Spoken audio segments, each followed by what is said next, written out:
जय श्री राम प्यारे भक्तों। हम आशा करते हैं कि भगवान श्री राम और माता जानकी के आशीर्वाद से, उनकी कृपा से आप सभी स्वस्थ और दुरुस्त होंगे। प्यारे भक्तों, राम जी के जीवन में कितना संघर्ष देखने को मिलता है। नई नई शादी के बाद आखिर कौन ऐसा भाग्य का कमजोर होगा जिसे 14 वर्ष का वनवास मिल गया हो। अपनी नई विवाहिता पत्नी और अपने प्राण से भी प्यारे भाई लक्ष्मण के साथ श्री रामचंद्र जी के वनवास का सफर शुरू होता है भक्तों। और इस सफर में अत्यंत ही प्रेरक भावपूर्ण प्रसंग आता है, केवट प्रसंग। प्यारे भक्तों, केवट प्रसंग रामचरितमानस के सबसे भावुक और भक्ति से भरे प्रसंगों में से एक है। ये उस समय का वर्णन है जब श्री राम, माता सीता और लक्ष्मण जी के साथ वनवास के लिए निकले थे और उन्हें गंगा नदी पार करनी थी। अयोध्या की सीमा छोड़ने के बाद श्री राम श्रृंगवेरपुर पहुंचे। वहां निषाद राजगुह ने उनकी बहुत सेवा की, बहुत आवभगत की। अगले दिन सुबह गंगा पार करने की बारी आई। श्री राम ने एक नाव की मांग की। तब केवट ने अपनी नाव लेकर उनके सामने उपस्थित हुए, लेकिन उनसे एक बड़ी विचित्र शर्त रख दी। केवट ने नाव लाने से मना कर दिया और कहा कि उसने सुना है कि श्री राम के चरणों की धूलि में कोई जादू है। उसने कहा, भगवन, आपके चरणों की धूल ने पत्थर की शिला को स्त्री बना दिया। जी हां, वही अहिल्या का प्रसंग। वे बोलते हैं, मेरी नाव तो लकड़ी की है प्रभु, अगर ये भी स्त्री बन गई तो मैं क्या करूंगा? मेरी रोजी रोटी का यही एकमात्र सहारा है और मैं दूसरा विवाह करने के लिए भी सामर्थ्य नहीं रखता। केवट ने शर्त रखी कि वह राम जी को नाव पार तभी चढ़ाएगा जब वह उनके चरण पखारेगा, ताकि सारी धूली निकल जाए। भगवान राम भक्त के वश में है भक्तों। वे केवट की भोली बातों पर मुस्कुरा दिए और उसे चरण धोने की अनुमति दे दी। केवट एक कठौता यानी काठ का बर्तन, उसमें जल लेकर भगवान के समक्ष आ गया। उसने अत्यंत प्रेम और श्रद्धा से श्री राम के चरण धोए। कहा जाता है कि उस समय देवता भी आकाश से ये दृश्य देख रहे थे, क्योंकि जिस गंगा को भगवान के चरणों से निकला माना जाता है, वही गंगा, वही चरण गंगा के जल से धोए जा रहे थे। चरण धोने के बाद केवट ने सपरिवार उस जल यानी कि उसे चरणामृत को ग्रहण किया और फिर भगवान को नाव में बैठाकर गंगा पार कराई। जब नाव गंगा के दूसरे तट पर पहुंची तो श्री राम को संकोच हुआ कि उन्होंने केवट को उसकी सेवा के बदले कुछ भी नहीं दिया। माता सीता, जो परम पतिव्रता है, राम जी के मन की बात को समझ गई और उन्होंने अपनी रत्न जड़ित अंगूठी निकालकर राम जी को दी, ताकि वे केवट को उतराई के रूप में दे सके, यानी किराए के रूप में दे सके। केवट ने अंगूठी लेने से साफ मना कर दिया। उसने बड़े मार्मिक शब्द कहे, हे प्रभु, हम एक ही जाति के हैं। मैं नाव चलाकर लोगों को इस पार से उस पार ले जाता हूं और आप भव सागर संसार के केवट हैं, जो जीवों को जन्म मरण के पार उतारते हैं। आज मैंने आपको पार उतारा है, जब मेरा अंत समय आए तब आप भी मुझे पार उतार देना। बस मेरी यही उतराई है प्रभु। केवट की ऐसी निस्वार्थ भक्ति देखकर प्यारे भक्तों, श्री राम का हृदय भर आया। उन्होंने केवट को गले से लगा लिया और उसे अमल भक्ति का वरदान दिया, निर्मल भक्ति का वरदान दिया। केवट को वो सुख मिला जो बड़े बड़े ऋषियों मुनियों को भी दुर्लभ है भक्तों। केवट की चतुराई दरअसल उसके भगवान के करीब रहने का बहाना थी। भगवान के दरबार में कोई छोटा या बड़ा नहीं होता, वे केवल प्रेम के भूखे हैं। केवट ने भौतिक धन यानी अंगूठी को कुछ भी नहीं माना और उसके बदले मोक्ष और भक्ति को चुना। इसके बाद चित्रकूट का वास भगवान श्री राम के 14 वर्ष के वनवास का सबसे शांत और सुखद समय माना जाता है। प्यारे भक्तों, ये प्रकृति और आध्यात्म का अद्भुत संगम था। रामचरितमानस के अनुसार जब श्री राम वाल्मीकि ऋषि के आश्रम पहुंचे तो ऋषि ने उन्हें चित्रकूट में रहने की सलाह दी, क्योंकि वह स्थान तपस्वियों के लिए अनुकूल और अत्यंत प्रिय था। चित्रकूट में कामदगिरि पर्वत के निकट मंदाकिनी नदी के तट पर श्री राम ने अपना निवास स्थान चुना। लक्ष्मण जी ने अपने हाथों से लकड़ियों, घास फूस और पत्तों की एक सुंदर और मजबूत पर्णकुटी बनाई। पर्णकुटी किसे कहते हैं? जो पत्तों की कुटिया होती है। जी हाँ, नेचर के एकदम करीब। इस कुटिया में 2 भाग थे, एक श्री राम और माता सीता के विश्राम के लिए और दूसरा लक्ष्मण जी के लिए। ये कुटिया ऊंचे पहाड़ों और घने वनों से घिरी थी, जहां मोर नाचते थे और हिरण निर्भय होकर चलते थे। चित्रकूट भी राम जी ने एक राजकुमार की तरह नहीं, बल्कि एक तपस्वी की तरह जीवन व्यतीत किया। राम जी अक्सर पास के आश्रमों में जाते थे। उन्होंने महर्षि अत्रि और माता अनुसुईया से वहां जाके भेंट की। माता अनुसुईया ने सीता जी को पतिव्रत धर्म का उपदेश दिया और उन्हें दिव्य वस्त्र व आभूषण भेंट किए, जो कभी पुराने या गंदे नहीं होते थे। राम जी अक्सर माता सीता को पर्वत की चोटियों और मंदाकिनी की धारा दिखाते। वे स्वयं अपने हाथों से सीता जी के लिए कंद मूल और फल इकट्ठा करते। एक बार शिला पर बैठे हुए श्री राम जी ने सीता जी के चरणों में महावर लगाया और उनके केशों को फूलों से सजाया। उस स्थान को आज भी स्फटिक शिला कहा जाता है। अगर आपसे भी संभव हो तो वहां जाकर जरूर दर्शन कीजिए। भले ही ये शांति का समय था भक्तों, लेकिन राम जी आसपास के क्षेत्रों में रहने वाले राक्षसों से ऋषियों की रक्षा भी करते थे, क्योंकि उन्होंने अवतार ही इसलिए लिया था कि वे दुष्टों का संहार कर सके। इसी स्थान पर इंद्र के पुत्र जयंत ने कौवे का रूप धारकर माता सीता के पैर में एक बार चोंच मार दी। तब श्री राम ने एक तिनके को ब्रह्मास्त्र बनाकर छोड़ दिया, जिससे बचने के लिए जयंत को तीनों लोकों में शरण नहीं मिली और अंत में राम जी की ही शरण में आना पड़ा। फिर प्रभु ने उसकी एक आंख फोड़कर उसे क्षमादान दे दिया, प्राण नहीं लिए। चित्रकूट की सबसे बड़ी घटना भरत मिलाप है भक्तों। जब भरत जी पूरी अयोध्या और माताओं के साथ राम जी को वापस ले जाने के लिए आए, तब राम जी ने उन्हें गले लगाकर धीरज बंधाया। यहीं पर श्री राम जी ने अपने पिता दशरथ के स्वर्गवास का समाचार सुना और मंदाकिनी में उनका तर्पण किया।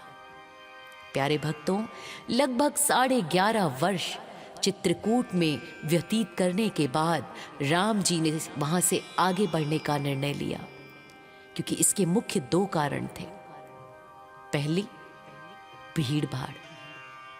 भरत जी के आने के बाद अयोध्या वासियों का आना जाना वहां बढ़ता ही गया, जिससे वहां की शांति और ऋषियों की तपस्या में बाधा आने लगी। और दूसरा, राक्षसों का संहार। राम जी को अपने अवतार का मुख्य उद्देश्य जो निभाना था, राक्षसों का अंत पूरा करने के लिए दक्षिण के घने वनों दंडकारण्य की ओर जो जाना था, मान्यता है कि कामदगिरी पर्वत की परिक्रमा करने से आज भी भक्त की सभी मनोकामनाएं पूर्ण होती हैं। तुलसीदास जी ने लिखा है, चित्रकूट के घाट पर भई संतन की भीड़, तुलसीदास चंदन घिसे तिलक देत रघुबीर। तो प्रेम से कहिए, सियावर रामचंद्र की जय।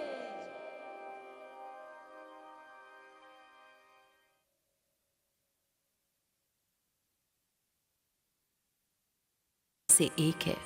ये उस समय का वर्णन है जब श्री राम, माता सीता और लक्ष्मण जी के साथ वनवास के लिए निकले थे और उन्हें गंगा नदी पार करनी थी। अयोध्या की सीमा छोड़ने के बाद श्री राम श्रृंगवेरपुर पहुंचे। वहां निषाद राज गुह ने उनकी बहुत सेवा की, बहुत आवभगत की। अगले दिन सुबह गंगा पार करने की बारी आई। श्री राम ने एक नाव की मांग की। तब केवट ने अपनी नाव लेकर उनके सामने उपस्थित हुए, लेकिन उनसे एक बड़ी विचित्र शर्त रख दी। केवट ने नाव लाने से मना कर दिया और कहा कि उसने सुना है कि श्री राम के चरणों की धूलि में कोई जादू है। उसने कहा, भगवन, आपके चरणों की धूल ने पत्थर की शिला को स्त्री बना दिया। जी हां, वही अहिल्या का प्रसंग। वे बोलते हैं, मेरी नाव तो लकड़ी की है प्रभु, अगर ये भी स्त्री बन गई तो मैं क्या करूंगा? मेरी रोजी रोटी का यही एकमात्र सहारा है और मैं दूसरा विवाह करने के लिए भी सामर्थ्य नहीं रखता। केवट ने शर्त रखी कि वह राम जी को नाव पार तभी चढ़ाएगा जब वह उनके चरण पखारेगा, ताकि सारी धूली निकल जाए। भगवान राम भक्त के वश में है भक्तों। वे केवट की भोली बातों पर मुस्कुरा दिए और उसे चरण धोने की अनुमति दे दी। केवट एक कठौता यानी काठ का बर्तन, उसमें जल लेकर भगवान के समक्ष आ गया। उसने अत्यंत प्रेम और श्रद्धा से श्री राम के चरण धोए। कहा जाता है कि उस समय देवता भी आकाश से ये दृश्य देख रहे थे, क्योंकि जिस गंगा को भगवान के चरणों से निकला माना जाता है, वही गंगा, वही चरण गंगा के जल से धोए जा रहे थे। चरण धोने के बाद केवट ने सपरिवार उस जल यानी कि उसे चरणामृत को ग्रहण किया और फिर भगवान को नाव में बैठाकर गंगा पार कराई।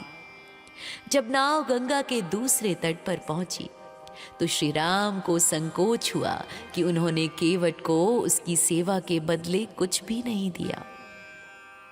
माता सीता, जो परम पतिव्रता है, राम जी के मन की बात को समझ गई और उन्होंने अपनी रत्न जड़ित अंगूठी निकालकर राम जी को दी, ताकि वे केवट को उतराई के रूप में दे सके, यानी किराए के रूप में दे सके। केवट ने अंगूठी लेने से साफ मना कर दिया। उसने बड़े मार्मिक शब्द कहे, हे प्रभु, हम एक ही जाति के हैं। मैं नाव चलाकर लोगों को इस पार से उस पार ले जाता हूं और आप भव सागर संसार के केवट हैं, जो जीवों को जन्म मरण के पार उतारते हैं। आज मैंने आपको पार उतारा है, जब मेरा अंत समय आए तब आप भी मुझे पार उतार देना। बस मेरी यही उतराई है प्रभु। केवट की ऐसी निस्वार्थ भक्ति देखकर प्यारे भक्तों, श्री राम का हृदय भर आया। उन्होंने केवट को गले से लगा लिया और उसे अमल भक्ति का वरदान दिया, निर्मल भक्ति का वरदान दिया। केवट को वो सुख मिला जो बड़े बड़े ऋषियों मुनियों को भी दुर्लभ है भक्तों। केवट की चतुराई दरअसल उसके भगवान के करीब रहने का बहाना थी। भगवान के दरबार में कोई छोटा या बड़ा नहीं होता, वे केवल प्रेम के भूखे हैं। केवट ने भौतिक धन यानी अंगूठी को कुछ भी नहीं माना और उसके बदले मोक्ष और भक्ति को चुना। इसके बाद चित्रकूट का वास भगवान श्री राम के 14 वर्ष के वनवास का सबसे शांत और सुखद समय माना जाता है। प्यारे भक्तों, ये प्रकृति और आध्यात्म का अद्भुत संगम था। रामचरितमानस के अनुसार जब श्री राम वाल्मीकि ऋषि के आश्रम पहुंचे तो ऋषि ने उन्हें चित्रकूट में रहने की सलाह दी, क्योंकि वह स्थान तपस्वियों के लिए अनुकूल और अत्यंत प्रिय था। चित्रकूट में कामदगिरि पर्वत के निकट मंदाकिनी नदी के तट पर श्री राम ने अपना निवास स्थान चुना। लक्ष्मण जी ने अपने हाथों से लकड़ियों, घास फूस और पत्तों की एक सुंदर और मजबूत पर्णकुटी बनाई। पर्णकुटी किसे कहते हैं? जो पत्तों की कुटिया होती है। जी हाँ, नेचर के एकदम करीब। इस कुटिया में 2 भाग थे, एक श्री राम और माता सीता के विश्राम के लिए और दूसरा लक्ष्मण जी के लिए। ये कुटिया ऊंचे पहाड़ों और घने वनों से घिरी थी, जहां मोर नाचते थे और हिरण निर्भय होकर चलते थे। चित्रकूट भी राम जी ने एक राजकुमार की तरह नहीं, बल्कि एक तपस्वी की तरह जीवन व्यतीत किया। राम जी अक्सर पास के आश्रमों में जाते थे। उन्होंने महर्षि अत्रि और माता अनुसुईया से वहां जाके भेंट की। माता अनुसुईया ने सीता जी को पतिव्रत धर्म का उपदेश दिया और उन्हें दिव्य वस्त्र व आभूषण भेंट किए, जो कभी पुराने या गंदे नहीं होते थे। राम जी अक्सर माता सीता को पर्वत की चोटियों और मंदाकिनी की धारा दिखाते। वे स्वयं अपने हाथों से सीता जी के लिए कंद मूल और फल इकट्ठा करते। एक बार शिला पर बैठे हुए श्री राम जी ने सीता जी के चरणों में महावर लगाया और उनके केशों को फूलों से सजाया। उस स्थान को आज भी स्फटिक शिला कहा जाता है। अगर आपसे भी संभव हो तो वहां जाकर जरूर दर्शन कीजिए। भले ही ये शांति का समय था भक्तों, लेकिन राम जी आसपास के क्षेत्रों में रहने वाले राक्षसों से ऋषियों की रक्षा भी करते थे, क्योंकि उन्होंने अवतार ही इसलिए लिया था कि वे दुष्टों का संहार कर सके। इसी स्थान पर इंद्र के पुत्र जयंत ने कौवे का रूप धारकर माता सीता के पैर में एक बार चोंच मार दी। तब श्री राम ने एक तिनके को ब्रह्मास्त्र बनाकर छोड़ दिया, जिससे बचने के लिए जयंत को तीनों लोकों में शरण नहीं मिली और अंत में राम जी की ही शरण में आना पड़ा। फिर प्रभु ने उसकी एक आंख फोड़कर उसे क्षमादान दे दिया, प्राण नहीं लिए। चित्रकूट की सबसे बड़ी घटना भरत मिलाप है भक्तों। जब भरत जी पूरी अयोध्या और माताओं के साथ राम जी को वापस ले जाने के लिए आए, तब राम जी ने उन्हें गले लगाकर धीरज बंधाया। यहीं पर श्री राम जी ने अपने पिता दशरथ के स्वर्गवास का समाचार सुना और मंदाकिनी में उनका तर्पण किया। प्यारे भक्तों, लगभग 11.5 वर्ष चित्रकूट में व्यतीत करने के बाद राम जी ने वहां से आगे बढ़ने का निर्णय लिया, क्योंकि इसके मुख्य 2 कारण थे। पहली, भीड़ भाड़। भरत जी के आने के बाद अयोध्या वासियों का आना जाना वहां बढ़ता ही गया, जिससे वहां की शांति और ऋषियों की तपस्या में बाधा आने लगी। और दूसरा, राक्षसों का संहार। राम जी को अपने अवतार का मुख्य उद्देश्य जो निभाना था, राक्षसों का अंत पूरा करने के लिए दक्षिण के घने वनों दंडकारण्य की ओर जो जाना था। मान्यता है कि कामदगिरि पर्वत की परिक्रमा करने से आज भी भक्त की सभी मनोकामनाएं पूर्ण होती हैं। तुलसीदास जी ने लिखा है, चित्रकूट के घाट पर भई संतन की भीड़, तुलसीदास जैसे एक है। ये उस समय का वर्णन है जब श्री राम, माता सीता और लक्ष्मण जी के साथ वनवास के लिए निकले थे और उन्हें गंगा नदी पार करनी थी।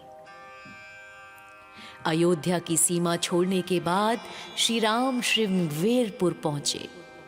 वहां निषाद राज गुह ने उनकी बहुत सेवा की, बहुत आवभगत की। अगले दिन सुबह गंगा पार करने की बारी आई। श्री राम ने एक नाव की मांग की। तब केवट ने अपनी नाव लेकर उनके सामने उपस्थित हुए, लेकिन उनसे एक बड़ी विचित्र शर्त रख दी। केवट ने नाव लाने से मना कर दिया और कहा कि उसने सुना है कि श्री राम के चरणों की धूलि में कोई जादू है। उसने कहा, भगवन, आपके चरणों की धूल ने पत्थर की शिला को स्त्री बना दिया। जी हां, वही अहिल्या का प्रसंग। वे बोलते हैं, मेरी नाव तो लकड़ी की है प्रभु, अगर ये भी स्त्री बन गई तो मैं क्या करूंगा? मेरी रोजी रोटी का यही एकमात्र सहारा है और मैं दूसरा विवाह करने के लिए भी सामर्थ्य नहीं रखता। केवट ने शर्त रखी कि वह राम जी को नाव पार तभी चढ़ाएगा जब वह उनके चरण पखारेगा, ताकि सारी धूली निकल जाए। भगवान राम भक्त के वश में हैं भक्तों। वे केवट की भोली बातों पर मुस्कुरा दिए और उसे चरण धोने की अनुमति दे दी। केवट एक कठौता यानी काठ का बर्तन, उसमें जल लेकर भगवान के समक्ष आ गया। उसने अत्यंत प्रेम और श्रद्धा से श्री राम के चरण धोए। कहा जाता है कि उस समय देवता भी आकाश से ये दृश्य देख रहे थे, क्योंकि जिस गंगा को भगवान के चरणों से निकला माना जाता है, वही गंगा, वही चरण गंगा के जल से धोए जा रहे थे। चरण धोने के बाद केवट ने सपरिवार उस जल यानी कि उसे चरणामृत को ग्रहण किया और फिर भगवान को नाव में बैठाकर गंगा पार कराई। जब नाव गंगा के दूसरे तट पर पहुंची तो श्री राम को संकोच हुआ कि उन्होंने केवट को उसकी सेवा के बदले कुछ भी नहीं दिया।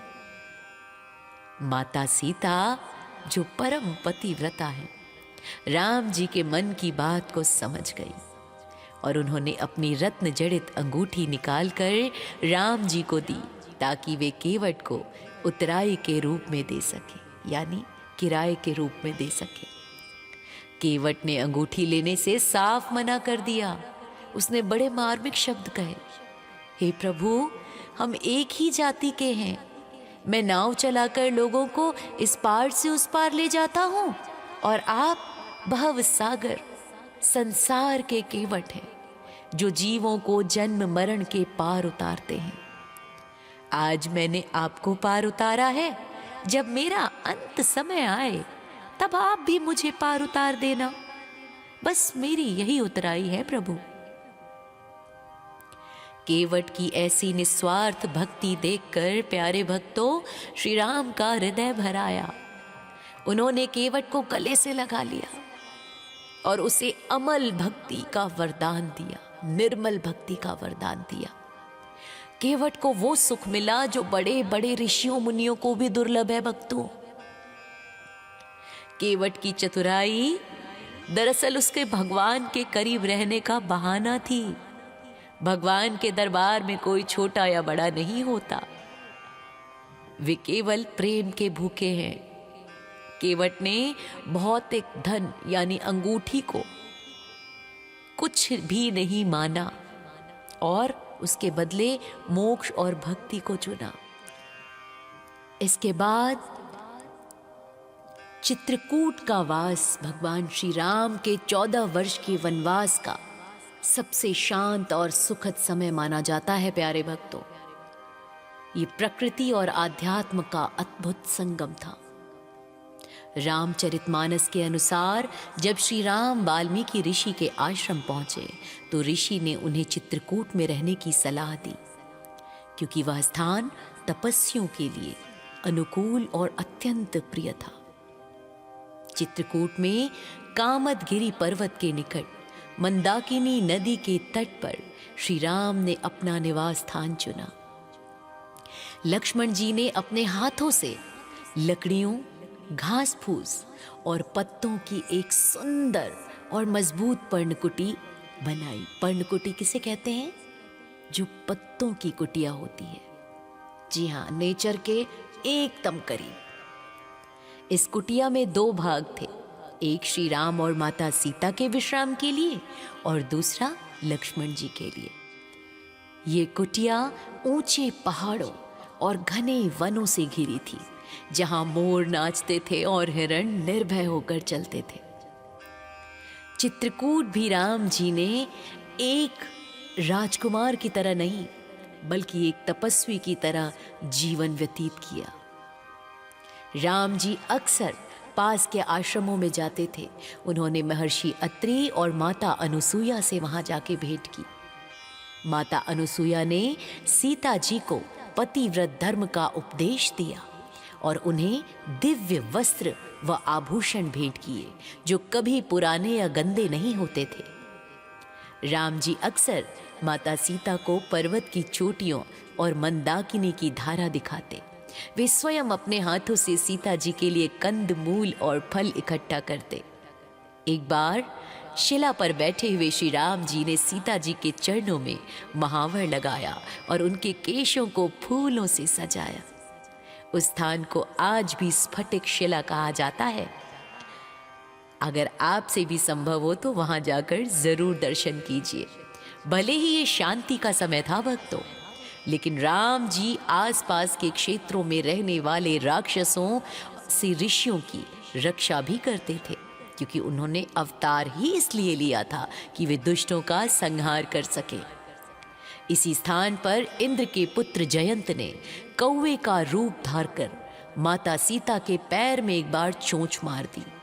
तब श्री राम ने एक तिनके को ब्रह्मास्त्र बनाकर छोड़ दिया, जिससे बचने के लिए जयंत को तीनों लोकों में शरण नहीं मिली और अंत में राम जी की ही शरण में आना पड़ा। फिर प्रभु ने उसकी एक आंख फोड़कर उसे क्षमादान दे दिया, प्राण नहीं लिए। चित्रकूट की सबसे बड़ी घटना भरत मिलाप है भक्तों। जब भरत जी पूरी अयोध्या और माताओं के साथ राम जी को वापस ले जाने के लिए आए, तब राम जी ने उन्हें गले लगाकर धीरज बंधाया। यहीं पर श्री राम जी ने अपने पिता दशरथ के स्वर्गवास का समाचार सुना और मंदाकिनी में उनका तर्पण किया। प्यारे भक्तों, लगभग 11.5 वर्ष चित्रकूट में व्यतीत करने के बाद राम जी ने वहां से आगे बढ़ने का निर्णय लिया, क्योंकि इसके मुख्य 2 कारण थे। पहली, भीड़ भाड़। भरत जी के आने के बाद अयोध्या वासियों का आना जाना वहां बढ़ता ही गया, जिससे वहां की शांति और ऋषियों की तपस्या में बाधा आने लगी। और दूसरा, राक्षसों का संहार। राम जी को अपने अवतार का मुख्य उद्देश्य जो निभाना था, राक्षसों का अंत पूरा करने के लिए दक्षिण के घने वनों दंडकारण्य की ओर जो जाना था। मान्यता है कि कामदगिरी पर्वत की परिक्रमा करने से आज भी भक्त की सभी मनोकामनाएं पूर्ण होती हैं। तुलसीदास जी ने लिखा है, चित्रकूट के घाट पर भई संतन की भीड़, तुलसीदास चंदन घिसे तिलक देत रघुबीर। तो प्रेम से कहिए, सियावर रामचंद्र की जय।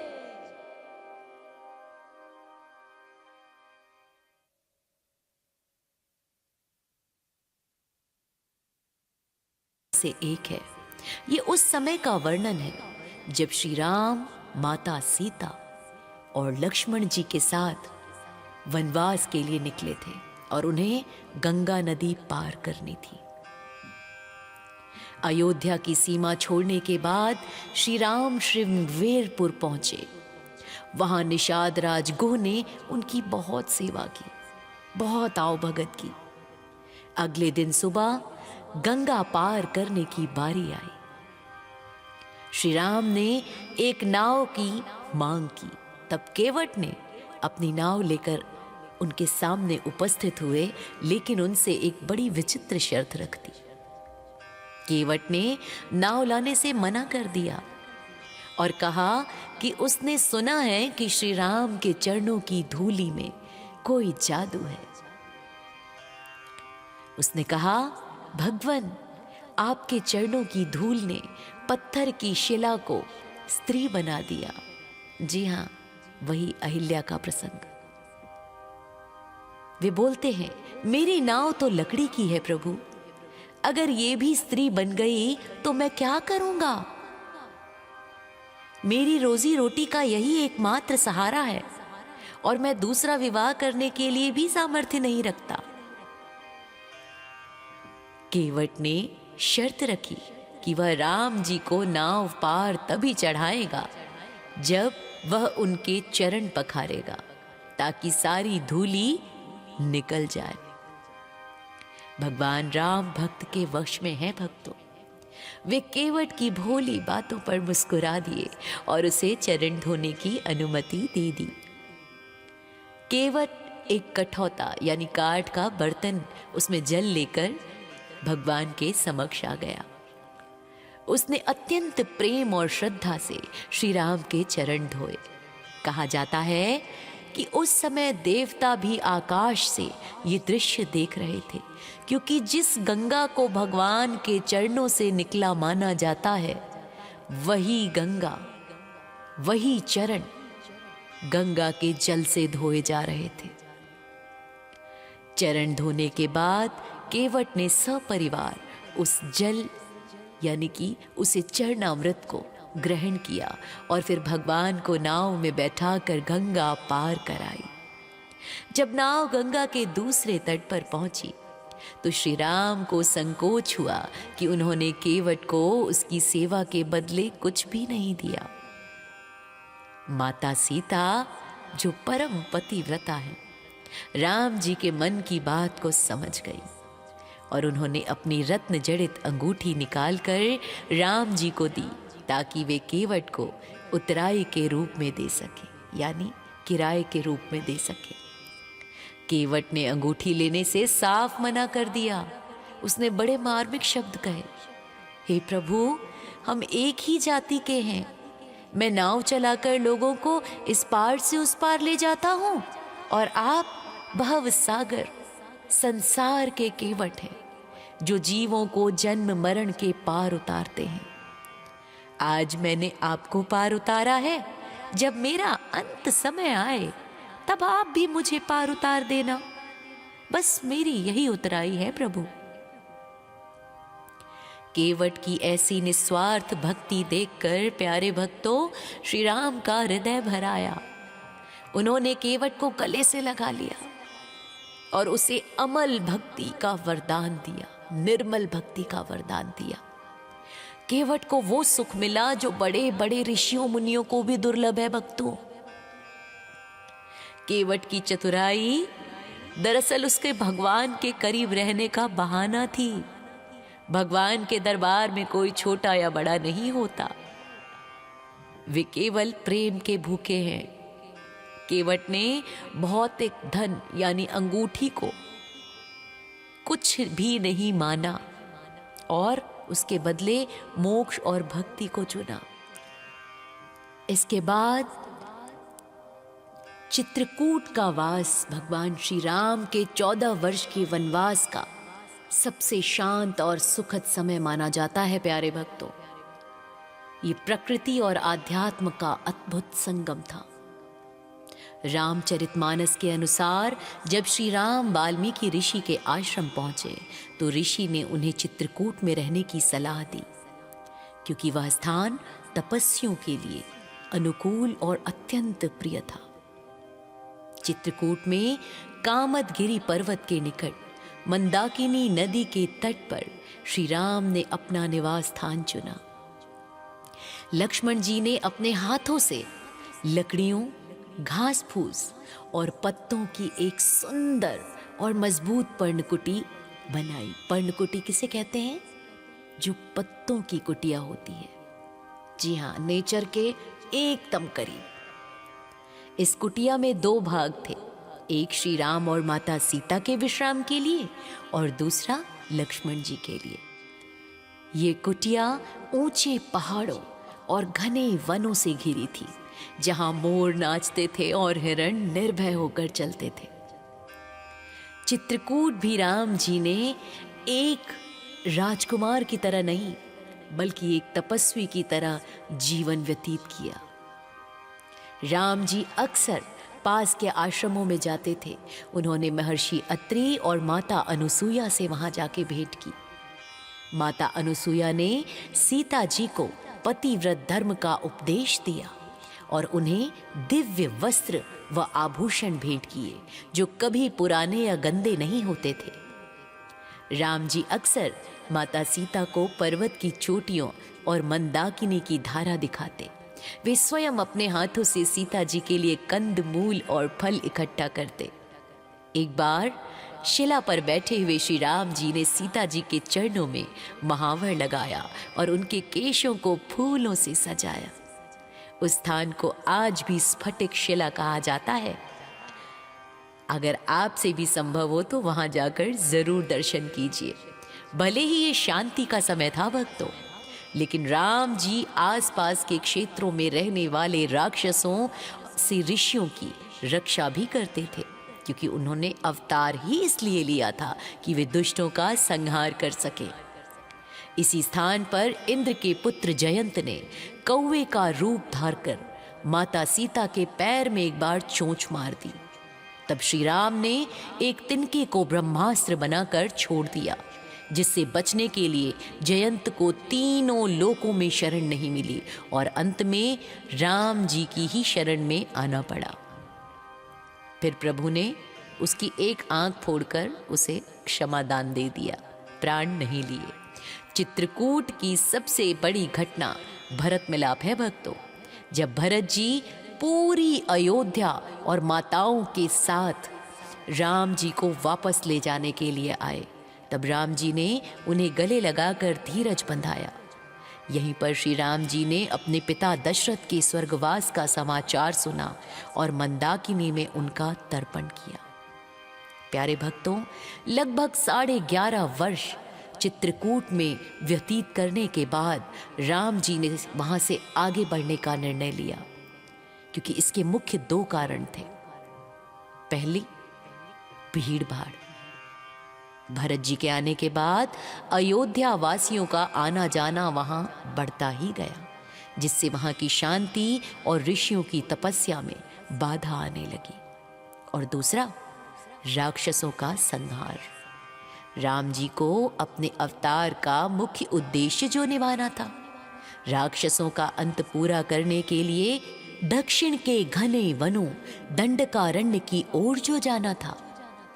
मान्यता है कि कामदगिरी पर्वत की परिक्रमा करने से आज भी भक्त की सभी मनोकामनाएं पूर्ण होती हैं। तुलसीदास जी ने लिखा है, चित्रकूट के घाट पर भई संतन की भीड़, तुलसीदास चंदन घिसे तिलक देत रघुबीर। तो प्रेम से कहिए, सियावर रामचंद्र की जय।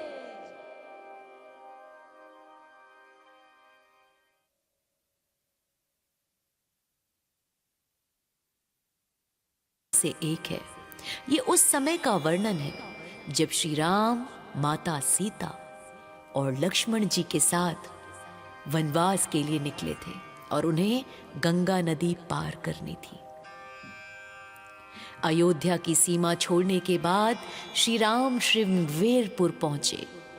वहां निषाद राज गुह ने उनकी बहुत सेवा की, बहुत आवभगत की। अगले दिन सुबह गंगा पार करने की बारी आई। श्री राम ने एक नाव की मांग की।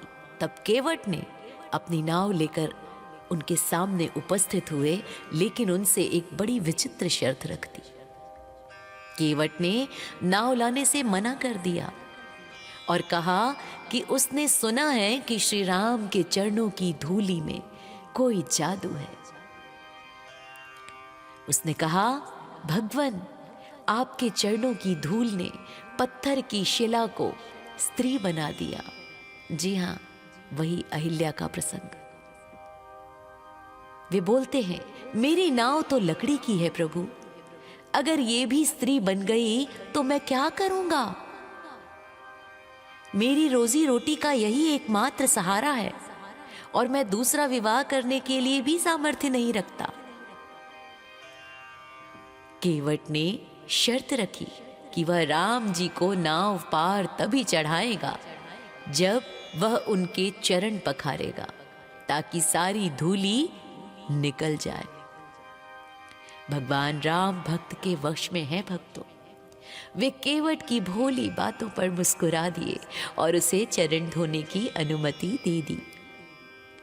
केवट एक कठौता यानी काठ का बर्तन, उसमें जल लेकर भगवान के समक्ष आ गया। उसने अत्यंत प्रेम और श्रद्धा से श्री राम के चरण धोए। कहा जाता है कि उस समय देवता भी आकाश से ये दृश्य देख रहे थे, क्योंकि जिस गंगा को भगवान के चरणों से निकला माना जाता है, वही गंगा, वही चरण गंगा के जल से धोए जा रहे थे। चरण धोने के बाद केवट ने सपरिवार उस जल यानी कि उसे चरणामृत को ग्रहण किया और फिर भगवान को नाव में बैठाकर गंगा पार कराई। जब नाव गंगा के दूसरे तट पर पहुंची तो श्री राम को संकोच हुआ कि उन्होंने केवट को उसकी सेवा के बदले कुछ भी नहीं दिया। माता सीता, जो परम पतिव्रता है, राम जी के मन की बात को समझ गई और उन्होंने अपनी रत्न जड़ित अंगूठी निकालकर राम जी को दी, ताकि वे केवट को उतराई के रूप में दे सके, यानी किराए के रूप में दे सके। केवट ने अंगूठी लेने से साफ मना कर दिया। उसने बड़े मार्मिक शब्द कहे, हे प्रभु, हम एक ही जाति के हैं। मैं नाव चलाकर लोगों को इस पार से उस पार ले जाता हूँ और आप भव सागर संसार के केवट हैं, जो जीवों को जन्म मरण के पार उतारते हैं। आज मैंने आपको पार उतारा है, जब मेरा अंत समय आए तब आप भी मुझे पार उतार देना। बस मेरी यही उतराई है प्रभु।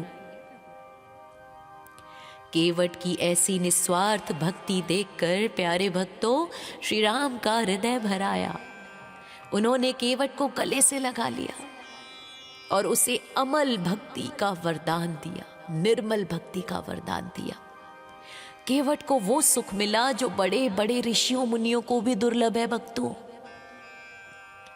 केवट की चतुराई दरअसल उसके भगवान के करीब रहने का बहाना थी।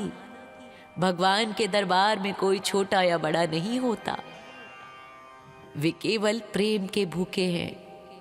केवट ने भौतिक धन यानी अंगूठी को कुछ भी नहीं माना और उसके बदले मोक्ष और भक्ति को चुना। इसके बाद चित्रकूट का वास भगवान श्री राम के 14 वर्ष के वनवास का सबसे शांत और सुखद समय माना जाता है प्यारे भक्तों। ये प्रकृति और आध्यात्म का अद्भुत संगम था। रामचरितमानस के अनुसार जब श्री राम वाल्मीकि ऋषि के आश्रम पहुंचे तो ऋषि ने उन्हें चित्रकूट में रहने की सलाह दी, क्योंकि वह स्थान तपस्वियों के लिए अनुकूल और अत्यंत प्रिय था। चित्रकूट में कामदगिरी पर्वत के निकट मंदाकिनी नदी के तट पर श्री राम ने अपना निवास स्थान चुना। लक्ष्मण जी ने अपने हाथों से लकड़ियों, घास फूस और पत्तों की एक सुंदर और मजबूत पर्णकुटी बनाई। पर्णकुटी किसे कहते हैं? जो पत्तों की कुटिया होती है। जी हाँ, नेचर के एकदम करीब। इस कुटिया में 2 भाग थे, एक श्री राम और माता सीता के विश्राम के लिए और दूसरा लक्ष्मण जी के लिए। ये कुटिया ऊंचे पहाड़ों और घने वनों से घिरी थी, जहां मोर नाचते थे और हिरण निर्भय होकर चलते थे। चित्रकूट भी राम जी ने एक राजकुमार की तरह नहीं, बल्कि एक तपस्वी की तरह जीवन व्यतीत किया। राम जी अक्सर पास के आश्रमों में जाते थे। उन्होंने महर्षि अत्रि और माता अनुसुईया से वहां जाके भेंट की। माता अनुसुईया ने सीता जी को पतिव्रत धर्म का उपदेश दिया और उन्हें दिव्य वस्त्र व आभूषण भेंट किए जो कभी पुराने या गंदे नहीं होते थे। राम जी अक्सर माता सीता को पर्वत की चोटियों और मंदाकिनी की धारा दिखाते। वे स्वयं अपने हाथों से सीता जी के लिए कंद मूल और फल इकट्ठा करते। एक बार शिला पर बैठे हुए श्री राम जी ने सीता जी के चरणों में महावर लगाया और उनके केशों को फूलों से सजाया। उस स्थान को आज भी स्फटिक शिला कहा जाता है। अगर आपसे भी संभव हो तो वहां जाकर जरूर दर्शन कीजिए। भले ही ये शांति का समय था भक्तों, लेकिन राम जी आसपास के क्षेत्रों में रहने वाले राक्षसों से ऋषियों की रक्षा भी करते थे, क्योंकि उन्होंने अवतार ही इसलिए लिया था कि वे दुष्टों का संहार कर सके। इसी स्थान पर इंद्र के पुत्र जयंत ने कौवे का रूप धारकर माता सीता के पैर में एक बार चोंच मार दी। तब श्री राम ने एक तिनके को ब्रह्मास्त्र बनाकर छोड़ दिया, जिससे बचने के लिए जयंत को तीनों लोकों में शरण नहीं मिली और अंत में राम जी की ही शरण में आना पड़ा। फिर प्रभु ने उसकी एक आंख फोड़कर उसे क्षमादान दे दिया, प्राण नहीं लिए। चित्रकूट की सबसे बड़ी घटना भरत मिलाप है भक्तों। जब भरत जी पूरी अयोध्या और माताओं के साथ राम जी को वापस ले जाने के लिए आए, तब राम जी ने उन्हें गले लगाकर धीरज बंधाया। यहीं पर श्री राम जी ने अपने पिता दशरथ के स्वर्गवास का समाचार सुना और मंदाकिनी में उनका तर्पण किया। प्यारे भक्तों, लगभग 11.5 वर्ष चित्रकूट में व्यतीत करने के बाद राम जी ने वहां से आगे बढ़ने का निर्णय लिया, क्योंकि इसके मुख्य 2 कारण थे। पहली, भीड़ भाड़। भरत जी के आने के बाद अयोध्या वासियों का आना जाना वहां बढ़ता ही गया, जिससे वहां की शांति और ऋषियों की तपस्या में बाधा आने लगी। और दूसरा, राक्षसों का संहार। राम जी को अपने अवतार का मुख्य उद्देश्य जो निभाना था, राक्षसों का अंत पूरा करने के लिए दक्षिण के घने वनों दंडकारण्य की ओर जो जाना था। मान्यता है कि कामदगिरी पर्वत की परिक्रमा करने से आज भी भक्त की सभी मनोकामनाएं पूर्ण होती हैं। तुलसीदास जी ने लिखा है, चित्रकूट के घाट पर भई संतन की भीड़, तुलसीदास चंदन घिसे तिलक देत रघुबीर। तो प्रेम से कहिए, सियावर रामचंद्र की जय।